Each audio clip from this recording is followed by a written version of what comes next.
يا ضاضة، بريء. عامل ايه؟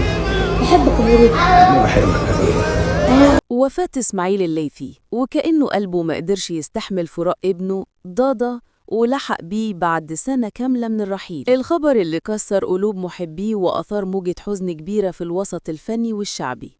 الفنان الشعبي إسماعيل الليثي توفى من ساعات قليلة بعد أيام من الصراع مع الموت بسبب حادث سير مروع اتعرض له وهو راجع من حفلة.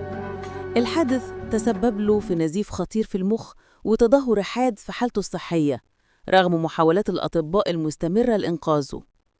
وفاة الليثي جت بعد سنة واحدة من وفاة ابنه ضاضة الليثي اللي كان سقوطه من شرفة البيت صدمة لكل الناس، وساعتها تحولت السوشيال ميديا لحالة حزن كبيرة على الطفل اللي كان دايماً بيظهر مع والده في فيديوهات كلها حب وضحك. الحالة الصحية لإسماعيل الليثي كانت بتسوء يوم بعد يوم، وداخل مستشفى ملوي العام بالمنيا الأطباء كانوا بيحاولوا بكل طاقتهم يوقفوا النزيف اللي رجع تاني، لكن مع الأسف الحالة خرجت عن السيطرة. النزيف من الأذن وتدهور الكلى والجهاز الدوري خلوه في وضع حرج جدا لحد ما استسلم قلبه الهادئ اللي غنى طول عمره للفرح.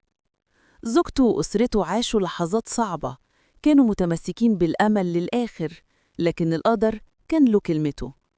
رحل إسماعيل الليثي وفضل صوته شاهد على جيل كامل حب الغنى الشعبي، وساب بصمة عمرها ما هتتنسى.